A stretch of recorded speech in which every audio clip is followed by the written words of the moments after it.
playoff nations coming up. New edition of G&T Sports Talk. We got power rankings, injury updates, and more, much more in the NFL. I'm Bobby Thompson. I'm Julian Gallardi. Fantasy playoffs. Gladiator, my own arena. Can't see me, John Cena. Stepping at the eraser. No comeback, no razor. Twist up origami. Jet up, got green on me. Storm coming, tsunami. King James can't shoot on me. I am quiet, take his rank, fit my style. Good evening, everybody. It's another edition of G&T Sports Talk. I'm Bobby Thompson. I'm Julian Gallardi, and we have fantasy playoffs, huge implications. We have one game already went down, Titans and the Jaguars, and this was a massacre. Titans 30-9. Derrick Henry woke up on my bench, of course, 238 yards and 4 touchdowns later, and a 99-yard run that people will be talking about for quite some time. What a coming out party for him, really. You know, since he's been drafted, he really hasn't been what people thought he could be. This is a former Heisman Trophy winner, and he's been labeled a bust so far. Yeah. He really came out, and he was unstoppable. He's a big guy, too. It's like a truck when you go out there. He was very good. He had a 99-yard rush. Unbelievable. For a touchdown. And then he had 4 touchdowns the other day, 278 yards rushing. He did great. Derrick Henry did work. I feel personally this was his coming out party. And if this team makes the playoffs, it's going to be a problem because this guy's going to run all over the place. Well, we saw what he did last year in the playoff game against the Chiefs. Ran for well over 100 yards. Mm-hmm. This is why I was so high on him coming into the season. I thought you could see more performances like we saw on Thursday, but it hasn't happened for him. I'm hoping this is a kickstart. He was riding the bench for a while, so maybe I'll have to get him in there if I can keep playing. We'll see. But Derrick Henry, again, what a turnaround. Where has this been all year? That's my question. I'm wondering the same thing. You know, when we had that league together, we drafted him, and he did. I don't think we ever played him one game. No. But we sat him on the bench. Maybe he sat in the beginning, on the bench. But also, you have some more news about that game. What happened with Jonnu Smith? Jonnu Smith is out for the remainder of the year. He has a torn MCL. Jesus. And this has gone from bad to worse for the Titans. What are the Titans down to? Third string tight end? Remember Delaney Walker? Yeah, I almost forgot about Delaney since it happened so long ago. Now, there is speculation that Delaney Walker, if they get deep into the playoffs, which honestly I'm going to give you my honest opinion, I don't think that's going to happen. If they even make it. If they make it, yes, that he could play. I don't think that's going to happen, but the tight end position for the Titans right now is done. That guy's Stocker. You're looking at their third it's stringer now. That guy's Stocker. That's their starting tight end. And listen, Jonnu Smith was a rising star. He was really looking good. Yeah, and he had his moments. He had some nice moments. Speed. Delaney Walker, you know what? You know how he plays. He's a very good player. He got hurt early in the year. It's a shame. Such a great talent, but you know Mike Vrabel has his hands full. He's gonna have to figure something out with that. Yeah, so we wanted to also talk about some power rankings, but also before we do that, what's going on with the Jaguars? This team seems to be in flux. They dropped to, I believe, 4-9 now after the loss. The Titans are 7-6, so that would put the Jaguars at 4-9. Yeah, they're a train wreck, to say the least. Yeah. Let's just say their quarterback situation is the worst in football, in my opinion. Oh, wow. And Cody Kessler is not the answer, obviously. The guy couldn't start for the Browns. He started for the Browns. He was terrible. He came to the Jaguars. I mean, he's doing whatever he can. But the real story, nothing. The real story is Blake Bortles. And so what's up with that? Blake Bortles was signed to an extension last offseason after he helped them go to the AFC Championship game where they almost beat the Patriots. The question is, though, how much did he really help? Was he a passenger or was he like the main person? He was a passenger. As you can see now, he clearly was a passenger. Yes. So, they're going to move on from him. And they're going to pick high in the draft. I project them at top 10. And maybe they're going to even go top 5 at this rate. It might be top 5, but I feel that they're going to go after a quarterback. Obviously, they need to. I wouldn't be surprised. They might try to trade up for one. If they feel they find a guy. Blake Bortles is out. That's a report I think this is long overdue. You know, last year, I thought he was okay. You know, they did that RPO. The run pass option worked to perfection. They gave New England some trouble. They beat New England this year. But look, this team had we say it every week on this show, is this defense was so dominant last year. Yeah, well... And has just literally fallen from grace. Yeah, what you're seeing is Leonard Fournette is the key to that offense. Yes, the running game sets up the passing game. Blake Bortles cannot beat you by himself. He needs a good running game. He needs play action. He needs all that stuff. So when Leonard Fournette went down, they had no one to really run the ball. I mean, Yeldon's not as effective. The try card was high, but none of those guys are Fournette, and it showed. Because if they can't establish a run, they can't pass. No. And that's why the offense is sputtered this year, and that's why they're realizing Blake Bortles isn't the answer. And it also doesn't help Blake Bortles when he has nobody to throw to. Well, yeah, the wide receivers are pretty thin. Their best wide receiver by far is Dante Moncrief, and Dante Moncrief was a third wide receiver 3 on the Colts. So what does that tell you? That's like what he should be on most teams. But let's move on. So power rankings, here we go. We're going to go with our top 11 here, and we're going to do this one by one. So number 1, I have the Rams, Bobby. I agree with you. The Rams are the best team in football. And, you know, they're getting healthier on defense. And the one thing we always talk about is early in the year when they got Aqib Talib, when they got Marcus Peters, and when they got Ndamukong Suh, which was the biggest signing in free agency last year. We all said, how are you going to pass on this team? How are you going to run on this team? And when they lost Talib due to that injury earlier this year, you saw teams passing all over them and running all over them. But you know, they got Aaron Donald, who is arguably the best defensive player in football right now, in my opinion. So the Rams, and listen, they don't have Cooper Kupp anymore. They lost him to injury. His replacement, Reynolds, is pretty good. Last time I checked, Todd Gurley's healthy, right? Yeah, he's doing well. Yeah, and Brandon Cooks, another He has 3 consecutive 1,000-yard seasons for 3 different teams. How do you like that? I'm telling you what, he's so underrated. So underrated. Nice information there. That's never happened for anyone in the NFL before. That's unique for sure. With the Rams. Yeah, Rams first. With the Rams, they have 1 loss this year. They lost the Saints. That's not going to happen again. They are a little future protection here. That's future. They are so dominant. They could beat you in so many ways, and not to mention their coach, who is a young genius, Sean McVay, who literally has, you should see this guy's memory. He remembers everything. So crazy. I think he has really been the key that really turned this team around. You know, this team, when they had, what was his name? What was that coach's name? Jeff Fisher. Yeah, Fisher. Mr. 7-9. 7-9, mediocrity. Guy's garbage. He lost 1 Super Bowl, but I'm sorry. That was early 2000s, so we got to move on with the times, Fisher. Yep. So listen, he wasn't able I'm going to say this. I'm going to say this. A lot of people who I talk to are not high on Jared Goff. I don't know why. The kid is very good. Still, even at this point, I think he's very good. I'm saying, where's the slander at this point? Yeah. Goff's done well to me. Goff has been so, in his first year, he was kind of thrown to the wolves.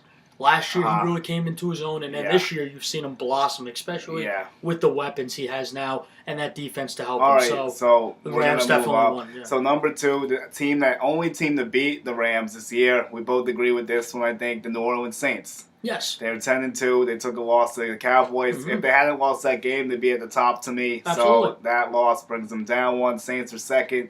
Still a good team. They had a tough game against Dallas, but the offense is clicking still, so I think they'll figure it out. Right. And I believe they're the 2nd best team at this point. I agree with you. The Saints, the one knock on the Saints is that defense has been so horrendous for years, but they really come together and have been one of the best in football. Yeah. So you know what Drew Brees is going to do. This guy is one of the best in football at what he does. He's still got especially he's 5'10", 5'11", and could hardly see over the line, and he is breaking every passing record. So he's doing great. The one thing with Drew Brees is he always has had weapons, always. Yeah. And Michael Thomas has been his best weapon, I think, of his whole career. Yeah, Michael Thomas. I think this guy is in a league of his own. He has really risen to that elite status. And, the 2-headed monster at running back in Alvin Kamara and Mark Ingram helps out a lot, too. Not much better tandems than that, But the one thing with that, I think that in a way, they are ranked number 2. I agree with you, but they kind of got exposed by the Cowboys. Dallas kind of had a little blueprint. They showed gave you you what a you blueprint can do. on how to beat them, You especially gotta, in the playoffs, yes, because you they're going to really- be the 2 seed. Yeah, you got to lock them down. I mean, the defense is key. Got to attack the ball with them. So Dallas showed some good things. Didn't let them give up too many deep passes, so they played well. So ranked 3rd, we have a difference here. I'm going with the Kansas City Chiefs, and I think Bobby has another team you'd like to put in that spot. Well, I'm going to put my team, New England Patriots, at number 3. I think they're getting better and better every week. I think the Patriots defense, everyone knocks on them, especially me at sometimes, but the Patriots defense is starting to become better and better every week, especially with the help of their cornerbacks and Stephon Gilmore, who I think this year has been one of the best in football, shutting people down, except Corey Davis. But Jason McCourty has also done well as well. But it all goes to this. Listen, when you have Tom Brady, the GOAT, and you have Bill Belichick, the other GOAT, that's a recipe for success. And, this year they started out 1-2 after 3 games, and after that, they're 9-3 right now. They're looking great.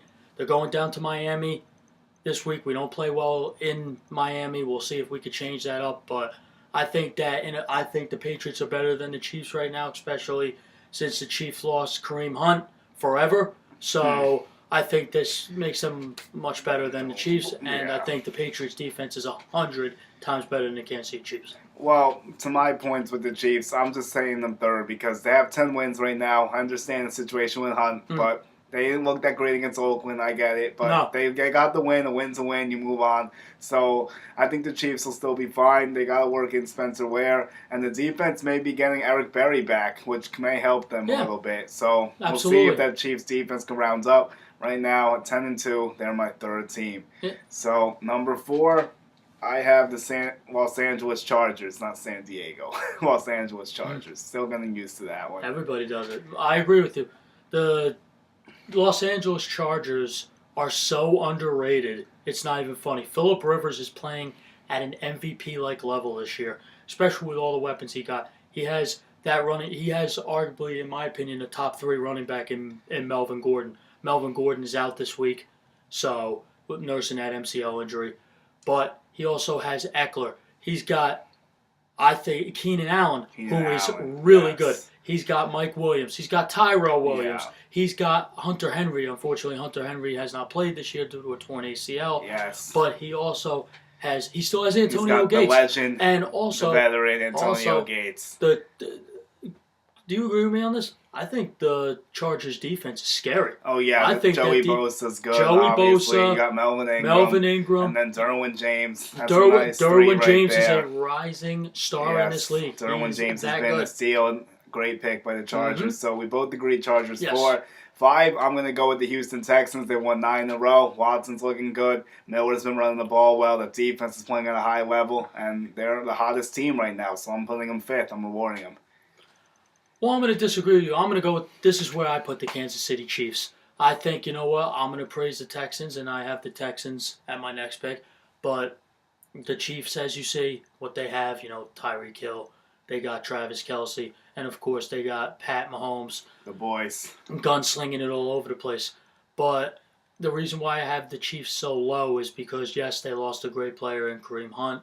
However, their defense is not at that status yet that they really want it to be. So, you know what? Defense helps you win. So you know what? All right. Well, Patty Mahomes has 41 touchdowns, and he might get that record. So I'm going to say the offense overtakes the defense for the Chiefs, but we'll see. So 6 is where I put his guys. I got New England Patriots 6 and 9 and 3. You could say I'm hating, okay, but they have had some bad losses this year. It doesn't seem like that typical New England team. Can they make me look like a fool come playoff time? Sure. I'm probably counting on it, to be honest, but right now I'm going to have them 6. So we'll see how they finish the season, and this list is fluid. It changes every week, so next week we'll see how we're feeling about this. Yeah. But in my 7th spot, I am going to take the Pittsburgh Steelers, 7. I know they had a tough loss against the Chargers. I still like what's going on with that team. The offense is clicking. I know that Connor's out, but the receivers are still dynamic. We'll see how they can work in Samuels, and I guess Ridley. I don't know how he's still around, but I guess we'll see what he has left at this point. So at pick 6, I didn't announce at pick 6. I have the Houston Texans, hottest team in football. I have them say. So at 7, I have the Chicago Bears. Yes, the Chicago Bears took a bad loss last week in overtime to the New York Giants at MetLife Stadium. However, the Bears are getting back Mitch Trubisky, Right. and they're starting to come together at the right time. Yeah. This team is scary. This defense is pick great. was a really tough one. I mean, the 7th spot for me, I felt was like Bears or Steelers. Yeah, Honestly, I felt like it was a coin flip. Yeah, it was a coin flip. So I'm giving you the Steelers side. He's giving you the Bears side. But the Bears have an interesting matchup this week. And 8th, who do we have 8th, Bobby? I got the Dallas Cowboys. I'm going to tell you what, they're really starting to come together at the right time as well. I think that Dak Prescott is starting to play well, especially since he got his new toy in Amari Cooper, and Amari Cooper has shown exactly what he could do for Dallas. I think Zeke Elliott is in a league of his own. He just lights it up every week. I think what we should talk about is how the Dallas defense is starting to light up the NFL. The Dallas defense especially is the story with those line. young linebackers in Leighton Vander Esch, the rookie, who could win Rookie Defensive Player of the Year. They have Jalen Smith from Notre Dame, who has been absolutely phenomenal. And when they get Sean Lee back, who was never healthy, that's a big plus. Yeah. But DeMarcus Lawrence is playing well. Those young corners, that young secondary for Dallas, which was an Achilles heel for them, has become a strength. So Dallas is starting to look good. They lead the NFC East, if I'm not mistaken, right now. Yeah, they do. I think they're the 3rd scoring defense, actually. Only giving up 20.6 a game right now. So the Cowboys defense has been clicking. Very, very good. And they did just beat the Saints, so I understand him awarding them. Win. So my 8th spot is actually the Bears. That's where I put the Bears. I flip-flop Bears and Steelers. And Bears, like Bobby said, they got some good stuff going on. Mitch will be back. They have 8 wins on the season, leading their division. So I just like the Steelers a little more. They're more battle-tested. That's why I put them over. But Bears 8 for sure. And my 9th spot, I'm actually taking the Seahawks. And I'm pretty sure Bobby has a different team in there at 9. What do you have for me? That's where I put the Pittsburgh Steelers. Okay. You know, I think the Steelers, especially now since James Conner is injured and the running back, it's going to be running back by committee for the rest of the year. Until James Conner comes back from that sprained ankle. Yeah, because the Le'Veon Bell. However, I feel, those 2 receivers they have, Juju and AB, are in a league of their own as well. For sure. But the one thing we could talk about is the inconsistent play at quarterback with Big Ben. I think when it comes down to it, when you really need to score, he's thrown very, very bad interceptions. And then he comes out and says, I don't care if I get intercepted, I'm going to throw it. There's you got to be smarter than that. You're a 2-time Super Bowl champion.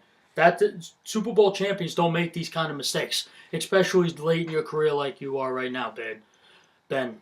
So I feel that the Steelers are way down.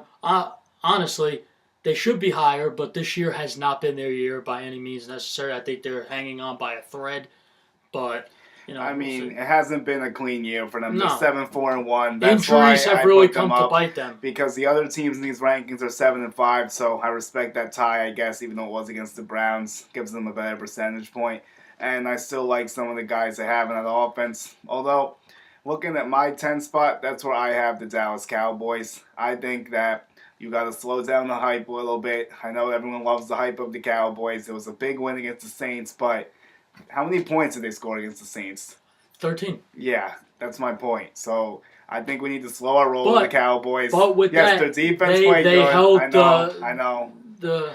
I have Cowboys at 10. I have them right on the outside, right on the edge of the bottom. I want to see if they beat the Eagles, I'll move them up. But if they lose, they might not even be on this list next week. So we'll see what happens with them. It's hard to trust them in a big spot. We've seen them blow it time and time again. No, I agree with that. But maybe this is I'm cautious the year, with them right now. So we'll see.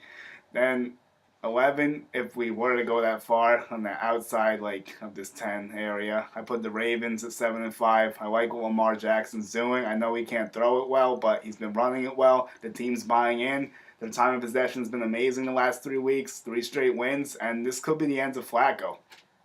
Yeah, well, I didn't get to announce my 10. I got Seahawks at 10. The Seahawks are a team that you see don't really, early in the year they lost a lot of players, a lot of injuries. They lost Earl Thomas. They lost Cam Chancellor, who retired due to a neck injury. But they're really starting to play well. Especially, that running back by committee there is doing well, and Russell Wilson's literally working with anything. Just hit my point. Yeah. Russell Wilson's the reason I have the Seahawks over the Cowboys. The Seahawks also beat the Cowboys this year. They're both 7-5, so I'm acknowledging the head-to-head with the Seahawks win. And everyone will take Russell Wilson over Dak Prescott. Even if you don't watch football, it's something you should know. Not Honestly, even a competition. It's nowhere close. And at 11, I agree with you. It's the Ravens. I think Joe Flacco's time in Baltimore has come to an end finally. Yeah, it looks that way. I call him Joe Fluco. I think he's a fluke. I think his entire career is a fluke. Yes, you got it. He is a Super Bowl champion. However, I think take that away from him. He's very inconsistent. I think Lamar Jackson is going to just get better. I think he makes he gives this team another dynamic on offense that you really got to prepare for. So, they're top 11. We'll see how it goes. Okay, so that's our top 11. You can let us know what you think about it. Yep. Maybe we'll type it out in the comments so you guys can see it better, so you don't have to go let us know one what by one with this. So, yeah. So we have 15 games, full slate, and it's time to get to it. First game is the Jets at the Bills, 1 o'clock, going up to Orchard Park. Bills Mafia, baby. Jets 3-9, Bills 4-8. And this game is going to be an ugly one. You got Allen versus Darnold. Allen has rushed for 389 yards and 4 touchdowns, which is why I'm highlighting his passing is less than definitely superb. not garbage. That's for 5 sure. touchdowns and 7 picks and just 1,200 yards on the season. So it's 66.3 quarterback rating. But the big news for Gang Green could be that Sam Darnold, this jersey I got on right here, is supposed to be back under center. Todd Bowles hasn't announced it yet. I don't know why. I mean, he's been practicing fully, so if he doesn't start tomorrow, I would be very angry. I'm sure a lot of Jet fans would be, but I'm expecting him under center tomorrow. Bowles is trying to use this gamesmanship that hasn't worked, and it's not going to get us anywhere. The season's already over, so yeah, that's my little rant about that. So how do you see this game shaking up? Who do you think gets this win? Well, this game, if Sam Darnold starts, which the indication is he's going to start. I don't know why Todd Bowles is waiting this long to make a decision. So you agree with me on that? But yeah, so Okay. he's going to play. He should, yeah. I think in Orchard Park, it's a very tough place to play. I know. Especially the atmosphere. Yeah. There's no fans like Bills Mafia, when they're throwing dildos on the field. So, so I'm not kidding. They do. That did happen. You're right. They do it all the time. They do some weird stuff. Not there, to mention them breaking through tables and everything. Their tables are on fire. They throw Crazy, women through tables. What the hell? I don't know what's up with that. Anyway, listen. But let them live, I guess. Listen, the Bills released Kelvin Benjamin, Andre Holmes, so the receiving core for them is extremely thin. And their best receiver right now is Zay Jones. Yes, and you got to hope he stays. He's not. He's in the mental state of mind. He's in the right. So. Yeah, Jones isn't having a good season. Yeah, 41 catches, 459 underrated. yards, and 4 touchdowns. I actually would say you may want to put him in there in your lineups. The Jets' defense hasn't been great. Allen's got to throw it to someone. I expect Jones to get a bunch of targets. And honestly, who else is he competing with for those targets? Not like Charles Clay. I don't even think is playing, so no one's really in his way. It could be a good day for Zay Jones. Also, Sean McCoy had a breakout game against the Jets last time, 2 touchdowns, his best over game 100 of the year yards. came against the Jets. He only has 2 TDs on the year, both against us, of course, 478. I would say to get him back in there as well. The Jets are the 7th worst against the run. I can see McCoy and Allen picking up yards on the ground against us. In terms of Jets, it's just really Quincy Enunwa has 35 catches for over 400 and a touchdown in the year. He is a risky play at this point, but Darnold has a nice connection with him. Also, Chris Herndon has caught 3 touchdowns on the year. Darnold likes throwing to him, so if you need a tight end and you're desperate, maybe Herndon can get in there, have an injury situation. So here's what I'm saying for this one. Jets will lose 17-20, I feel. I just think that it'll be low scoring, so we'll cover the number or push it around 3, and we won't win this game, I don't think. So, who do you think will get it? Well, this game, it all depends on how the quarterbacks play, both of them. So, Josh Allen, it brings a whole different dynamic especially when he's running the ball. He's very, very explosive, and we've seen that in the past few weeks. But, you know what? He has nobody to throw to. And, Darnold is in the same boat. I feel like, Robbie Anderson, you don't know if he's going to play. Quincy Yeah. Enunwa, how healthy is he going to be? And honestly, you know what? I'm going to go with the Bills 2017. So you agree with my score? I do. Interesting. Yeah. So also the Jets, we had another situation, of course, because this team can never just go quietly. Darren Lee, 4 games for a failed drug test, so he was having a decent year for the Jets, 73 tackles and 3 picks, but we won't see him until next year. Well, I would like to add something real fast. Go ahead. Because tonight was the Heisman. It was just announced that Kyler Murray just won the Heisman. So congratulations to him. And obviously you all know he is the quarterback of Oklahoma. Yeah. And he's not going to the NFL. He's going to be a baseball player. So congratulations to you. And we loved watching you. So let's get back to it. He definitely had a good season. So we'll see what he has against Alabama. So next up, we're going with the other local game. We got the Giants and the Redskins. And who's quarterbacking for the Redskins again? For the Redskins, they got Mark Sanchez. Oh, boy. They got the Sanchez. Oh, boy. Sanchez. So they have the man who has more picks than touchdowns in his career, 86 and 87. You know him real well. And he threw for 100 yards last week. Really pathetic performance, but was expected. So Giants are traveling to Washington here. They're 3-point favorites. Lay it down. Giants. If Mark Sanchez is the quarterback, you pick the other team. I agree. And also, here's some injury news for Giants fans. Wide receiver Odell Beckham has been on the injury report with a quad injury. He is out. He will not play That's today. That's a big loss. So, that's a big loss for them. So, rely heavily on Sterling Shepard, and Russell Shepard. And we're going to have to see in the morning what's going on with tight end Evan Ingram. He's a game-time decision. So, we'll see what happens. Yeah. They still got Barkley, so... Shepard has 52 catches for over 600 yards and 3 touchdowns on the year. Ingram has just 23 for 250 and 2 touchdowns. Hasn't played as much. Ingram could be in there. And fantasy lineups, if he's playing, I would get him in there. That lack of targets for Odell, they got to go to someone. Shepard and Ingram I like. Of course, Barkley. This guy is a beast. Has 954 yards rushing, 602 receiving, 12 total touchdowns, and 1,500 yards from scrimmage. This guy's been eating all year. Been worth its number 2 pick. So I can't rip on the Giants for taking him. We got Sam, so we'll see how he does for us. But anyway, Giants some more.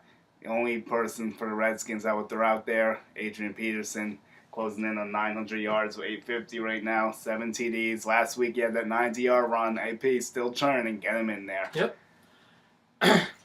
And, the Redskins have literally been bit by the injury bug majorly this year. Mm-hmm. And it's not going to be pretty for them. Even with the Giants not having Odell Beckham playing, they're still going to score a lot of points. And the defense will find a way to stop Mark Sanchez. They just have They just have to show up. Yeah, I mean Sanchez. How many picks tomorrow? I think Jackrabbit Janoris Jenkins has 2. I'm gonna go with him getting 2. I think he's gonna throw maybe 3. Yeah, I can see 3, maybe even 4. But listen, I'll give you a solid 3. I think Adrian Peterson tomorrow will score a touchdown. He scored a touchdown against he had 2 against the Giants last time these two teams played. So, this game, listen, I'm going with the Giants. When you have Mark Sanchez under center, nothing good is going to happen. This isn't 2009 and 2010 with the Jets. Those days are gone. Those days are long gone. Yeah. And, unfortunately for us, 8 straight years no playoffs. I know too well. The only thing that Mark Sanchez could take for credit is the Buff fumble, which no one will ever forget about. So we got to put that up. So here we are. Back. And speaking of the Buff fumble, we're going to get to your game next. You guys are 7.5-point favorites in Miami. Dolphins, fun fact, have won 5 out of 6 at home in December against his boys. And these are with the likes of Jay Feely, Joey Harrington, Chad Henne, Jay Cutler even, and Ryan Tannehill have all won against the Patriots in December. Can the Dolphins continue this trend? I sure hope so, but I wouldn't count on it. Although I like the Dolphins to cover in this spot. I would take them plus 7.5. I can see the Patriots winning by a touchdown here. Well, I agree that when we go down to Miami in December, it really doesn't go well, and I don't understand why. Maybe it's the heat because we're so used to the cold up in Foxborough. I don't know what it is, man. But listen, the Dolphins tomorrow are going to be without one of their best defensive players. That's right. With Xavier Howard, he's out with a knee injury, so that That's should a bring big a huge loss. smile to Tom Brady's face.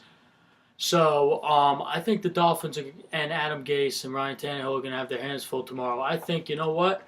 The Patriots do just enough. They need to keep winning. They want that number 1 seed. We all know that. They got to keep winning. So I think they get this win. I think tomorrow you will see Rob Gronkowski finally come back into form. Okay. I think last week Get him when he in had there. against the Vikings, he really didn't do well. Against the Jets, he did score a touchdown, but he's really not back yet. I think he's finally getting back into form. He showed up on the injury report this week, but he was taken off right away. Also, another thing with the Patriots, Stephon Gilmore, the cornerback, who's been so great for us. He showed up on the injury report yesterday. He did make the trip. He is questionable, but I expect him to play. But with the Dolphins, I feel like their receiving core is so inconsistent, it's not even funny. Yes, Danny Amendola, he was injured. Danny Amendola wants to get back at us. Yeah, He's going to play. Amendola leads the receiving core of 469 yards, which is truly pathetic at this point in the season. To not even have a 500-yard receiver is pretty asinine to me. I don't know how that works. I mean, Tannehill has 13 touchdowns and 6 picks, quarterback rating of 98. He's played well. He's been in there, but these receivers haven't really got it going. There was Albert Wilson, but he was out. Devontae Parker's been a disappointment. Yes. Kenny Stills barely has over 300 Kenny yards. Stills is hit or miss. Yeah, 5 touchdowns for Stills, but in terms of Dolphins, Kenyon Drake is an interesting play to me here. I think the Patriots might struggle with him in space. I think he can run the ball well. Frank Gore is also an option, I guess, although he's ancient at this point. But He still gets the could job be done a when he's deep in there. sleeper. Yes, maybe he'll find the end zone. Maybe he'll get 100 yards. Who knows? But for Patriots, I really like Michelle and James White. Those are my main guys for New England tomorrow because I think that they're going to run the ball great. The Dolphins are the 3rd worst against the run. Patriots are going to pound that rock. I think they'll get some pressure on Brady. I think Cameron Wake will get in there a little bit. Brady will have an all right day passing, maybe not what he's used to. So I would say Gronk is also worth the look. I feel like he's due to wake up. And maybe Josh Gordon for a deep bomb or 2. Flash. Yeah. But I'm going to say I agree with you with James White and Sony Michel. I feel like, you know what, those two. I think it's their days tomorrow. Yeah, I think, you know what, well, I think every week you got to play James White. The guy's a touchdown He's machine. been going off, yeah. The guy is so underrated. It's not even funny. We love him, and especially me. I love the guy. Sony Michel, I've been so high on him since he was in college. I love this kid. I love the pick. Draft night, Julian, you knew how much I was excited when we got him. Oh, yeah. So he brings a whole different dynamic to this team. I think tomorrow you're going to see what you saw in Week 4 earlier this year when the Patriots played the Dolphins up at Foxborough. You will see them run that ball because the Dolphins' run defense, as you said, is horrendous. Horrible. Like Swiss cheese. Run right through it. So, I think the Patriots tomorrow do get this win. I think they keep rolling. They got a big game next week against Pittsburgh. They got to keep it going, and they do. And the Patriots defense, which has been so underrated, I think they're going to give so much trouble to Ryan Tannehill. They will find a way to stop Kenyon Drake. They will cover these receivers, and it's not going to be a pretty day for the Dolphins. I think the Heat, yeah, it's hot down in Miami, but the only thing that's going to be hot is the Patriots sideline. Oh, all right. I think the Patriots get this win. I'm going to go with 27-13. Oof, you're giving it 2 touchdowns. So the next game we have is Panthers and Browns. Panthers are traveling to the Dog Pound. They are 6-6. They've lost 4 in a row. Cam Newton's been playing horribly. 4 picks in his last outing. Browns 4-7-1. Baker 3 picks in his last outing, but was playing good before that. So you have 2 struggling quarterbacks in their last outing. So how do you think this one goes to the Dog Pound?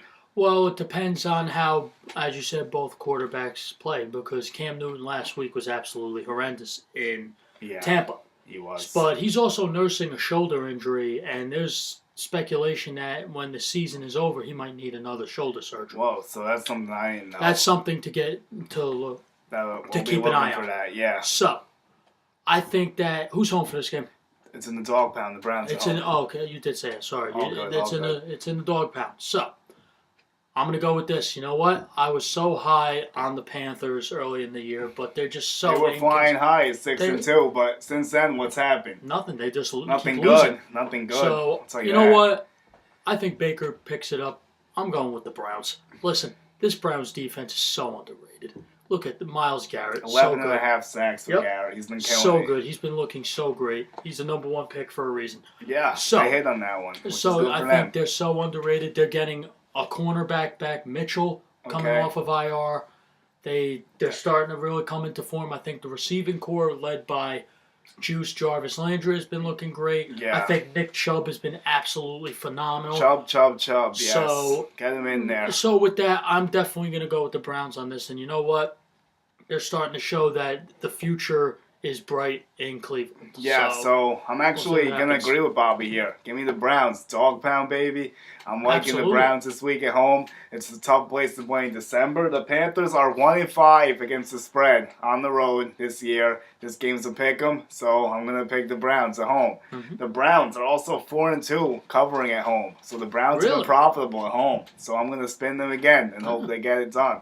But in terms of plays, we got Nick Chubb as my number one play for the Browns. Absolutely get him in there. And then for the Panthers, Christian McCaffrey, no doubt. Wide receivers, you gotta play him, definitely. DJ Moore could be worth the look. He's been coming on of late. Also, they'll have Funches again. He could also be worth the play in this spot to me.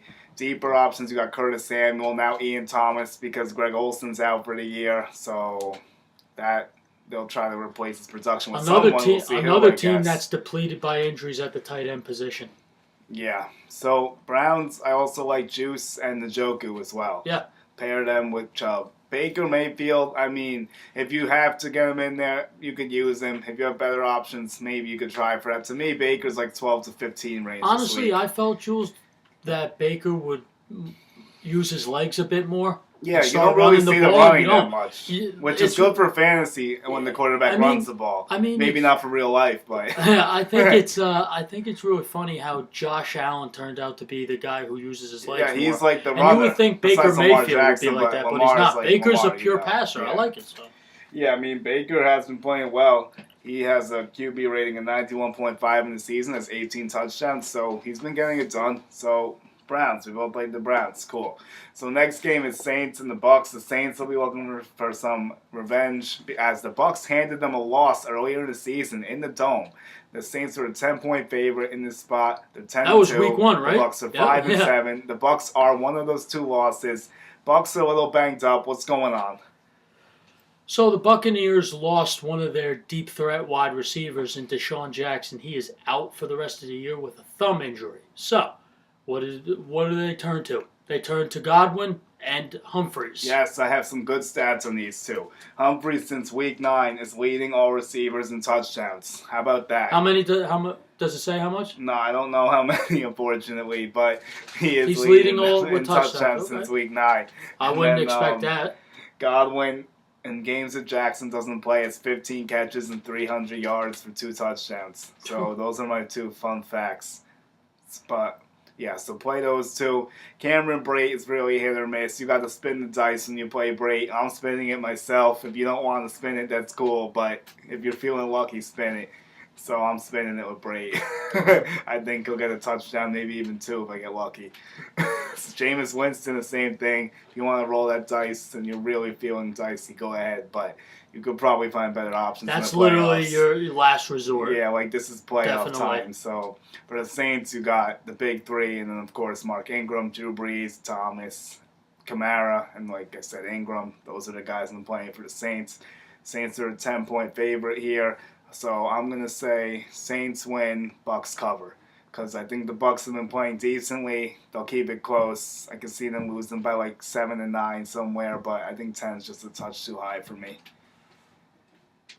If Jameis Winston comes to play, they maybe can keep it close like they did week 1. Although Fitzpatrick was in there. And I know Fitzpatrick was in there. Quarterbacks bouncing back and forth. I mean the team in general. Yeah, the Bucs have a decent offense and it's working. They do. It's a big question if it's working. My personal opinion, this is not going to matter. The Saints came off that loss to Dallas. They're angry. They're hungry. Not the best time. You're going to see them score points and they're going to keep their foot on the gas pedal. I expect them to score 40, over 40 this week against this team. So, this week, definitely, I think Drew Brees is going to have a very, very good game. I think Mike Thomas is going to have a good game. I also think, you know what, this week, I think this is the week Mark Ingram, you know what, I think he's going to be the touchdown vulture this week. I feel like it's week to week, you know. I think Kamara gets the bulk of the carries, and then the next week they give a little bit more to Ingram. So I think this week is a Mark Ingram show. But I also think that the Saints defense is going to give Jameis Winston some trouble. I think they're going to do what they can, and they're going to get the win. Yeah, I agree. Saints win. So this is a big matchup here. Colts and the Texans. Colts 6-6, Texans 9-3. So the Colts were embarrassed by Jacksonville. Shut out 6-0. I don't know what happened. The whole team was sleeping. Terrible. In a big game, urgent game. So now the Colts' playoff hopes are teetering. They're one game out. They dropped to 6-7. It's starting to look slim with only 3 to play. So this is a huge spot for the Colts. Texans 4.5-point favorites here. And I'm going to say Texans winning. Texans are the hottest team in football, and they're going to keep it going. And, you know, since they lost Will Fuller, you know, you thought they would struggle, but I think Demaryius Thomas and Kiki Cutie have been filling in quite well, don't you think? And I think that the running game for Houston has opened up. You see Lamar Miller look great. You know, Alfred Blue comes in, he looks good as well. I think that Houston is just getting better and better every week, and especially on defense. Yes, they don't have Jonathan Joseph right now who's nursing an injury, but I think they do just enough on defense. You know, of course, you got your Davian Clowney and J.J. Watt rushing the passer, but the offense, you know, Deshaun Watson has been playing absolutely tremendous all year. He has been. And Nuke Hopkins is looking great, of course, always top 5 wide receiver. Demaryius Thomas started out slow with them, has started to come on as a late. Demaryius has 10 grabs, 130 yards, and 2 TDs since joining the Texans, so he's Not starting bad. to fit in. Yeah, he's starting to fit in. So Texans, they like him there. Texans, they really do. I got 4. I got Watson, I got Miller, I got DT, and I got Hopkins. Get them all in there. Watson has been killing it this year. 21 touchdowns, 9 picks, 101 quarterback rating, and 375 yards rushing with 2 TDs added to that. Andrew Luck's been playing great, too. He's the complete quarterback. 32 touchdowns, 12 picks, quarterback rating around 99. So both these two quarterbacks playing great. It's a battle of the quarterbacks in the AFC South in Houston. But I'm going to say Colts cover the number. I think they lose by 3 or less because it's 4.5. So I'll say Colts cover, Texans win. Well, if the Colts have T.Y. Hilton... What's going on with that? I was going to ask you about that. Well, T.Y. Hilton, last week you saw after he caught a pass, he got tackled pretty hard on his shoulder. He was out for a few plays. He did it, come back, and they said it's an AC joint in his shoulder. Yeah. And that affects quarterbacks. That's really an injury in your shoulder right about here, which will affect a quarterback throwing the ball. Obviously, he doesn't have to worry about that. So I expect him to play. Barring a late setback, I think he's going to definitely play. They definitely need him. I think Andrew Luck this year has looked nothing short of spectacular. Mm-hmm. I think he gets very well protected. For once. I don't know. I believe last week. I don't know. I think he did get sacked last week for the first time in 6 games. Because the Jaguars played well, so against Jacksonville. Yeah. But I think that he's going to be put on his back a lot this game. I think J.J. Watt's going to get through that line like this. I think Jadeveon Clowney's going to get through even easier. I think that those linebackers of the Texans with Zach Cunningham, Whitney Merciless, and the boys, I think they're going to give them trouble. I think the Texans get this win. They're going to win 10 in a row. They're going to keep moving forward. They're trying to move up in that playoff bracket, so they get this win. So Colts, I'm looking at Luck, get him in there. If T.Y. plays, you play him. Running backs, it's Hines, it's Wilkins, it's Mack. That's kind of messy to me. I don't like any of them. Texans have a tough D against the run, so I don't like that matchup. Wide receivers, if T.Y. Hilton can't play, look for Rodgers and Grant to pick up the slack. Of course, Eric Ebron is a huge target in the red zone, 11 touchdowns in the year, over 500 yards. Guy's been so reliable all year. So Ebron could be a big hit this week. We'll see what happens. Huge matchup with playoff implications. Next up, another match with playoff implications, Ravens and the Chiefs. The Ravens are traveling to Arrowhead with Lamar Jackson. They're 6.5-point underdogs, and the Chiefs are trying to get themselves together after the Kareem Hunt situation, a narrow win.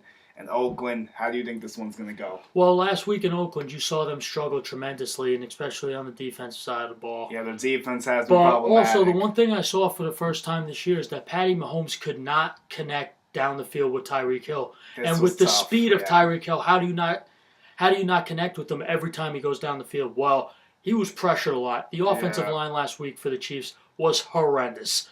So this week, I think that the Ravens' pass rush is a lot better than the Raiders, obviously. Of course Raiders, it is. Yeah. But I think that this game, I think their defensive and Eric Berry.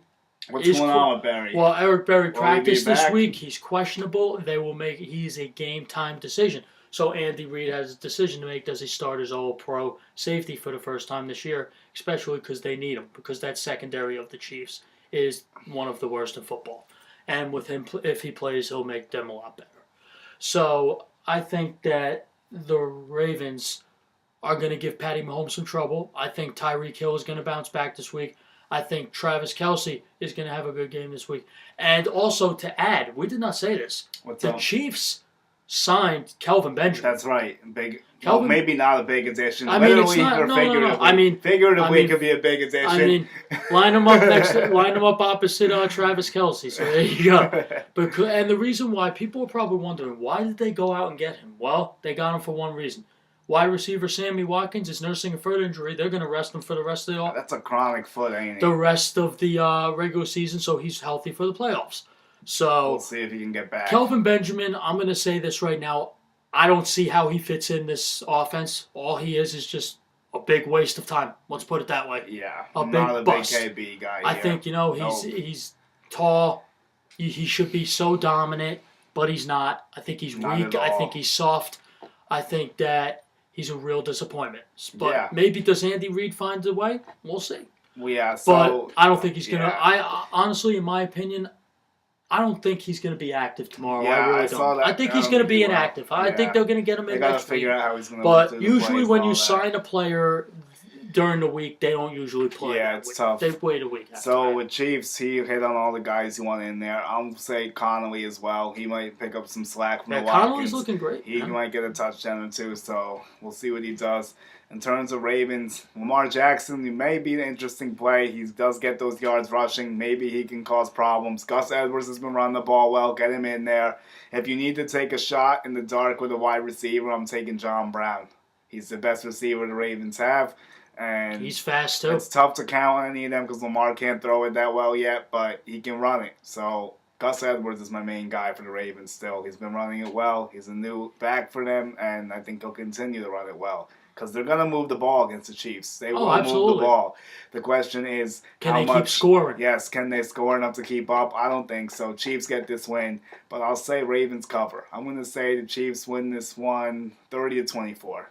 Because you have the top scoring offense and the top scoring defense. It's an interesting matchup. A lot of these situations actually favor the defense, but this time I like the offense. Well, I'm going to go with the Chiefs as well. I do think the Ravens cover. I agree with you on that as well. And I think, you know what? The Chiefs are going to try to keep winning because they got the Patriots down their throat. Yep, that battle for the top two seeds in the AFC is getting tense. Because if they lose one more time, the Patriots keep winning. The Patriots have a tiebreaker, and they get that number one seed. Yep. So they're going to do whatever they can, and they need Eric Berry. And I think you could agree with they need him desperately. Yeah. That safety position has been a really big weak spot for them. Yeah, we'll see if he trots back out there but this week. Lamar Jackson's going to definitely make a lot of plays tomorrow. I really think so. Yes. Also, when it comes of the spread, the Ravens are 3-3 on the road. KC's 3-2 at home. So both of them are pretty close to 500, I would say. Also, the next game we have on deck, Falcons and the Packers. These are two teams, both disappointing seasons. Packers fired their coach. They're a 4.5-point favorite. You got Rodgers. You got Ryan. This matchup used to have a lot more juice. It was for the right to go to the Super Bowl just 2 years ago. Yep. Now both these teams won't even be in the playoffs. What a fall from grace for both of them. I agree. And, on the Packers side, with this week firing their long coach Mike McCarthy, we're going to see how interim head coach Joe Philbin, who we could add used to be the head coach of the Miami Dolphins a few years ago. We'll see how his Packers team looks, because a lot of players are not really happy about this. I've read up on this. A lot of players, especially a former player, Demarius Randall, who's now with the Cleveland Browns, he didn't understand why they fired him. We all could agree. I know why they fired him, because mediocrity needs to go. So, you know what? We'll see how Joe Philbin works with Aaron Rodgers and with that offense, because this offense should be one of the top scoring offenses in the league. I actually took something from what Bobby saw and the most with Randall. Randall stated that the Packers just expect Aaron Rodgers to be Superman. Yep. They have no defense. They have nothing at work on the offensive line. So I'm agreeing with Randall here. It's like they're just saying Rodgers is so good, do everything. I mean, McCarthy didn't help, but I think there's also personnel issues that go deeper than McCarthy. And honestly, if they fix a couple of things, they can be back. It's just a couple quick fixes. Like, their defense needs some work, fix the line a little bit, get another receiver, because besides Devontae Adams, who scares you in that passing game? Nobody. Exactly. But with they needed a fall man. Yeah, McCarthy's a fall man. They're not going to get rid of Aaron Rodgers, because that would be the dumbest thing in sports. But they had to get rid of somebody, and they got rid of Mike McCarthy. So, in terms of plays here, the Packers, I'm just talking about three guys, the same three. I'll keep banging all year. Adams, Rodgers, and Jones for the Packers. There's no one else worth playing. That's about right. There's not much else I need to say about that. Nope. Falcons, you got Julio, Ryan. You got Ridley. Ridley, could be an X factor. You got Coleman. I would get all those guys in there. I feel Ridley's due to wake up. He's been up and down. I can see him getting a big touchdown against the Packers. He's got a bright future. So, yeah, Ridley, I think, will be fine. Just got to work him into the offense a little more. You know, Stark can't really figure out the offense. I don't know what he can figure out besides drinking, really. But it's a whole different story with forget that about that clown. So, I'm going to say Packers win and Packers cover. It hurts me. Birds, you know, I like Julio, obviously, but it's just not their year. I think Packers come out inspired, and McCarthy's not there. I think Rodgers goes off. I'm expecting 3 touchdowns, maybe even 4 against the poorest Falcons defense. Yeah, I agree. You know, I think this game with the Packers, you're going to see them play a lot different than when they played under Mike McCarthy. For sure. I feel like, you know, maybe they're going to be a little bit more explosive. They're going to let Aaron Rodgers throw the ball down the field a lot more to Devontae Adams. They're going to try to work these young receivers in. Yeah. St. Brown, Valdez, Scanlon. Yeah. And, you know, Aaron Jones, who's been a complete find this year for the Packers. He's a stud, Aaron Jones. He has played so well. I think they're going to Joe Philbin is going to find a way to get him extremely more and more involved. But in terms of this game, you know, the Falcons, of course, they got Julio. He's nursing a foot injury. I expect him to play, but how effective can he be? We've seen him when he has a foot injury where he's not at his best, and he still also puts up numbers. We'll see how he can battle through it. I think this game is gonna. I think this game's a toss-up, but you know what? I'm gonna go with the Falcons on this one. Oh, okay. So I you're really do. opposing So me. yeah, All right. I'm gonna go with the Falcons. Alrighty. So the next game's a lot less interesting than that one, which is hard to say because those two are both out of contention. But this one might be even worse. Broncos are traveling to San Francisco. Oh God, That's a tough one. So we'll try to be brief with this one. What happened to Emmanuel Sanders? That's where I start with Denver. it's such a shame because he's such a great player. Well, in practice this week, Emmanuel Sanders tore his Achilles, and he's out for the year, and that's a very tough injury to come back from. And we wish him the best of speedy recovery. I know from both of us we could speak. We're very big fans of Emmanuel Sanders and what he brings to a team. So I'm hoping for the best. You know, I feel that this Broncos offense was playing very well, led by Emmanuel Sanders. Now they're going to have to rely heavily on the young guys. Yeah, so Sutton's going to be huge. I would get him in there for sure. They're going to start. Philip Lindsay Lindsay, get him in there for sure.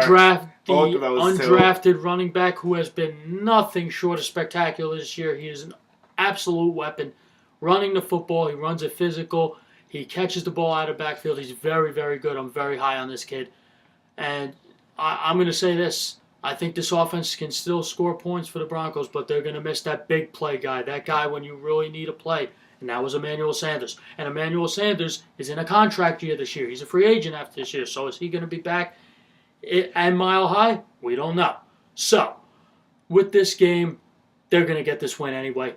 Nick Mullins and the San Francisco 49ers, especially without their running back Matt Breida, who is out for this game. And I believe, if I'm not mistaken, he might be out for the year. I have to check up on that. I believe Breida. But he's definitely down this week. They are in trouble. This season has been doomed since they lost Jimmy Garoppolo, in my opinion. But Nick Mullins gave them a spark of hope, and that spark of hope was quickly taken away from them by the Giants. So here's the thing with that. He talks about Breida going down. In this situation, you have Jeff Wilson Jr. is actually taking the spot for Breida, and he had 61 yards rushing and 73 yards receiving. This man could be worth a play. He's a little bit risky, but he had 130 all-purpose yards. Shanahan will find a way to get him I think involved. that he can be very useful if you're in a pinch. If you have Breida playing, I would throw him in there. And then there's Kittle, of course. He's been a beast all year. So those are the two I'm rolling with. One of the top Keep this tight ends in simple. football. Broncos 3.5. Broncos big. Broncos day. So next up. Broncos day, Broncos day, Broncos day. Yeah, I agree. Bengals and Chargers. Another lopsided one. Chargers are about 14-point favorite, maybe 14-5 in this situation. 9-3. Bengals 5-7. Obviously, the Bengals have Jeff Driscoll playing right now, so that's a tough situation to deal with. It puts Bobby to sleep because that's how uninspiring a Driscoll is. There's only about 2 people on the Bengals I would consider in this spot. It's Joe Mixon and it's Tyler Boyd. Everyone else, throw them away. They're not worth it, I promise. And for the Chargers, you got Rivers, you got Eckler, maybe even Justin Jackson. Sprinkle him in there, why not? Wide receivers, you got Allen, of course. You got Tyrell, you got Mike Williams. Tyrell, maybe a little more than Mike, but maybe try them out if you need some options deep. But Allen's a big one. Eckler, a little bit over Jackson, but I think they can both do well. Chargers big, Chargers roll. Well, especially since the Chargers are going to be without Melvin Gordon, who they were optimistic that he could practice this week. He didn't practice at all this week due to that knee injury, and they feel he's not ready yet. They feel that maybe next week he could get back in there. But it's going to be an Eckler day and a Jackson day. It's going to go Chargers all the way. They're going to get this win. Mm-hmm. Jeff Driscoll is not going to be a 9-3 Chargers team, and he's definitely not going to be Phillip Rivers. No, so Chargers, big. All right. Next, another pitiful game we got to get through. Lions and Cardinals. Yeah, that one can really put you to sleep. Bobby, you all right? You got about. These teams put me you to have sleep, 2 man. teams that have combined for 7 wins, so that's fun. You got the 4-away Lions are missing a 3-away Cardinals. You got Rosen, you got David Johnson, you got Fitz. The Cardinals, you just play Johnson, you play Fitz. I think Fitz is going to have a big game. Yeah, because Kirk's out for the year. Yeah, another team that has nobody to throw to. Yeah, it's Fitz or bust. Exactly. Exactly. Maybe Seals Jones if you need a tight end in deeper leagues, but that guy's not. Yeah, that guy's garbage. Yeah, rather. One hit wonder. You can dismiss it. It's one hit wonder. So Fitz and DJ. DJ's got to get it going. So for the Lions, I'm looking at Galladay, potentially Stafford, and then for the running backs, I don't know what's up with Kerryon Johnson. Do you have any news on Kerryon? Well, Kerryon Johnson, he's injured. He didn't play last week. He's questionable from what I see right now, and he's going to be probably a game-time decision. They'll make a determination. If he doesn't play, then you have a theoretic day, and you have theoretic Zach Zenner and LeGarrette Blount. Yeah, and take it for what it is. If you want to spin the wheel, I'd play Blount for the touchdowns or Reddick for the receptions. So when they get in the goal, when they get in the red zone, that's where LeGarrette Blount eats. So in this, I'm actually going to take the Cardinals here. They're a 3-point dog. Give me the +3 at home. I'll take them just because they're home. This is a pitiful game. So I like to favor the home team in these situations.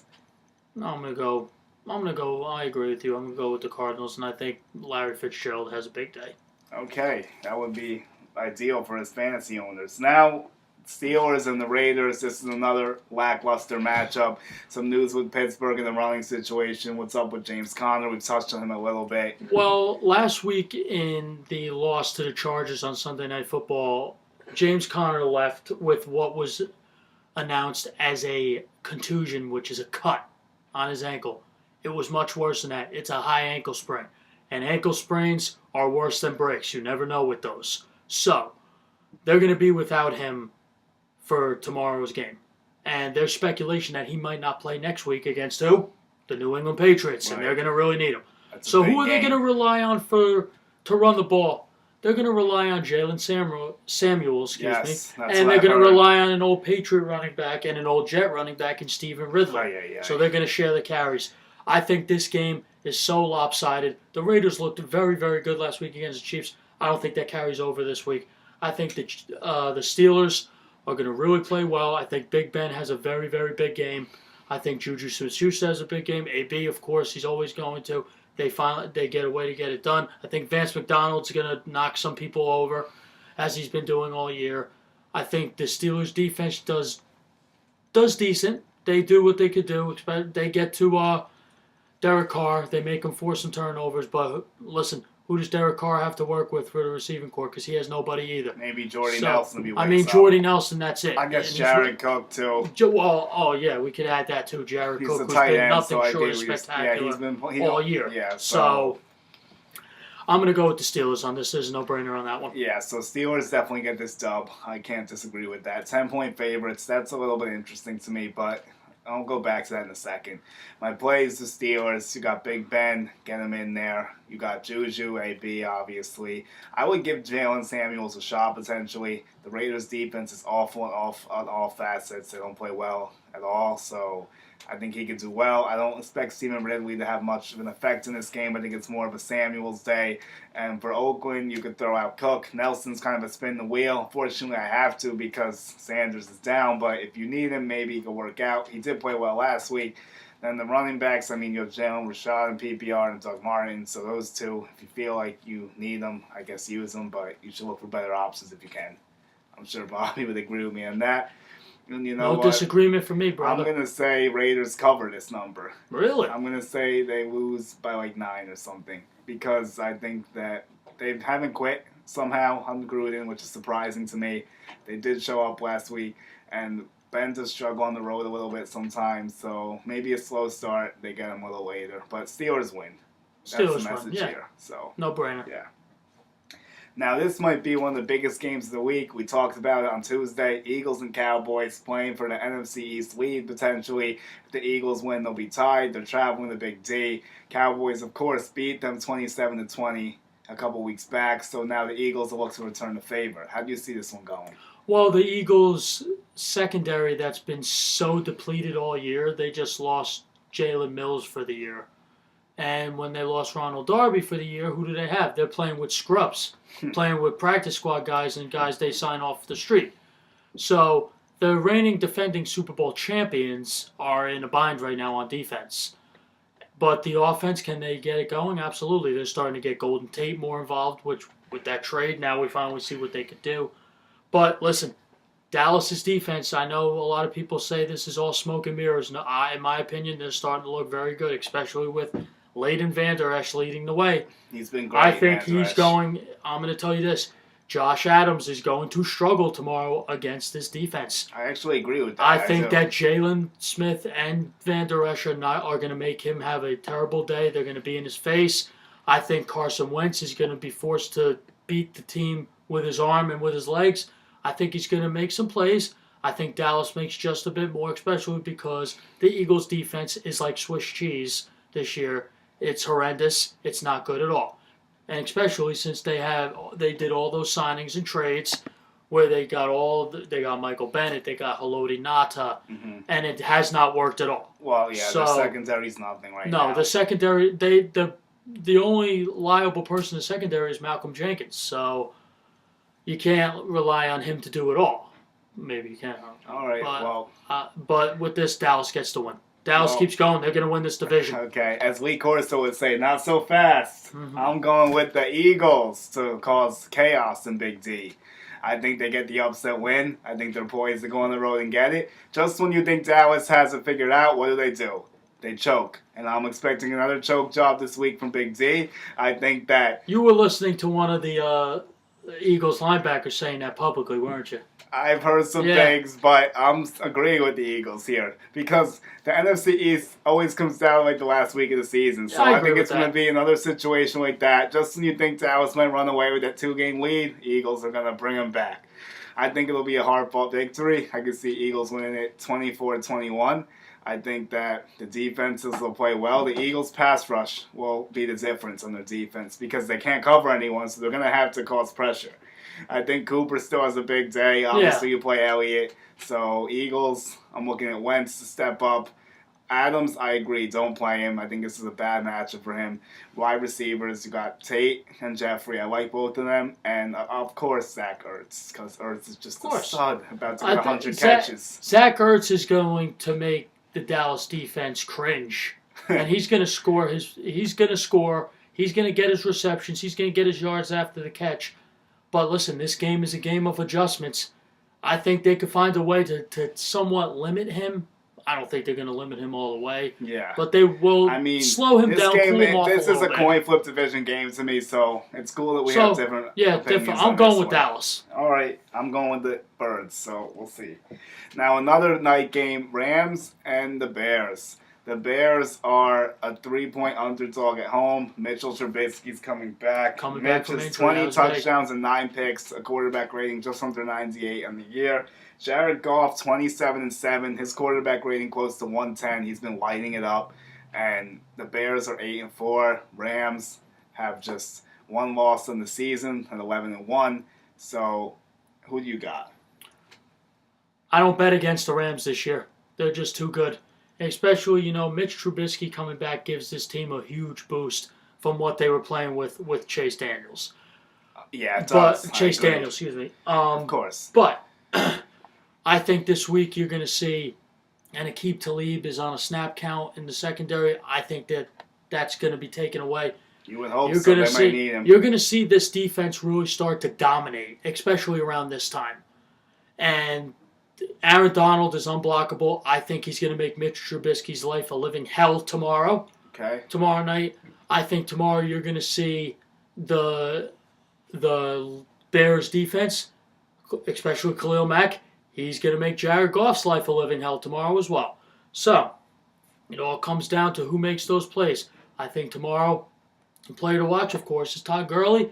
I also think, who they're going to rely on heavily tomorrow? They're going to rely on Brandon Cooks. They're going to really want him to stretch the field, really challenge that secondary of the Bears, which I feel is their Achilles heel to that defense. I think their best corner is right now Prince Amukamara, if I'm not mistaken. And when it comes to him... Well, they got Fuller, too. Well, that's true. Yeah, they got Fuller. That's right. Sorry. It's okay. But... I just think he's a little better than Prince. No, I agree. I forgot about Fuller. But with that, I think they're going to rely on Cooks. They're going to rely on Gurley. And also, I think tomorrow that guy Reynolds is really going to make some plays. I've been really high on him since Cooper Kupp unfortunately tore his ACL. Yeah, that's been and a is tough out for loss. the year. But the Bears are going to score. They're going to definitely score, especially with Cohen. Because this guy, Tariq Cohen, has taken over in that backfield for Jordan Howard. And you see what he could do. He could catch the ball out of the backfield. He could run the ball. Oh, and he could throw it too. So, and he threw a touchdown pass last week. So, I think seems to be a thing now. Everyone's throwing touchdown passes these days. They did the Philly special last week against the Giants to tie the game up. So with that, I think he is literally, I feel like he's starting to become the spark plug of this offense, Tariq Cohen. Yeah. They rely on him heavy. When they need a play, they don't go to Allen Robinson. They don't go to Jordan Howard. It's Cohen. They go to Cohen. Yeah. He really helps them out. So you know what? I'm high on this kid. He's going to give the Rams trouble. I think Wade Phillips and company over there on the defensive staff is really cringing, feeling like, how can we stop this guy? Yeah. So I'm still going to go with the Rams. Rams are going to win honestly, in my opinion, they have one loss. I don't think they lose for the rest of the year until they get into the playoffs. He's saying all the way. So but he's saying they will lose in the playoffs. So you don't think they'll finish now? We'll see. Well, okay. We'll see. We'll get into that in weeks. Yeah, so I'm going to go the other way with you. I'm saying bear down. I think the Bears defense You think gets it done. You think the Bears are going to beat? Yes. Really? I'm going pretty upset because the weather, I think, affects Goff. I think that Woods and Cooks will play well in Gurley, but I feel the Bears' defense is going to make enough plays. I can see Khalil Mack causing havoc. I think the Bears' offense will do some good things. You mentioned Cohen. I like Robinson to get it going. Mitch, I think that's the big three for the Bears this week, and I think they'll get the dub. I'm going to call for 30-28. Ooh. That's what I'm going to call. The Bears shock the Rams. I'm going 38-31, and I think that Mitch Trubisky has a chance to tie the game in the fourth quarter, and I think our boy Aaron Donald is going to seal it. I think it's going to be a good game. It's a close game. The line's like at 3 points, so it's going to be interesting. Look for Ndamukong Suh and Aaron Donald to really take over this game, in my opinion. Okay, so we have one game left, and it's Monday night. Vikings and the Seahawks, and these are two teams you could say are almost going in different directions. Yeah. The Vikings have not looked good. No. Now they got to travel to the 12th man. They're 6-5-1. They're the worst out of all the playoff teams. They would rank 12 in our power rankings if we went further than we did. Mm-hmm. So the Vikings really on the outside looking in, and they need this win to get it going. And if they don't get it, I don't know. I really don't. So, what do you think? In my opinion, I feel that the Vikings should be so much better than what they are right now. And in a way, you see that they have such an explosive offense, but they're not putting it together. And the Seahawks are working with literally anything they could find and scoring points and winning games. They're 7-5. I mean, it seems like they just find a way every week. You know what? Russell Wilson, I don't feel gets enough credit for what he really does. He's been playing well, He's been doing so well and working with less than what he's ever had to work with. I mean, in my opinion, I don't think he ever had a receiving core. Yeah, I mean, he has Doug Baldwin, but Doug Baldwin's been hurt all year. He used to have Jermaine Kirk. Tyler Lockett's really starting to come on, and the guy Moore now, he's not bad. Yes, he's doing well. I think they definitely missed Jimmy Graham because Jimmy Graham helped them a lot last year, but Jimmy Graham has been nothing but a bust this year for the Packers. But this game, listen, I think Kirk Cousins is last week against New England. I thought he would really play a lot better than he did. I thought it was tremendous. Well, you got to see it firsthand, so this guy got.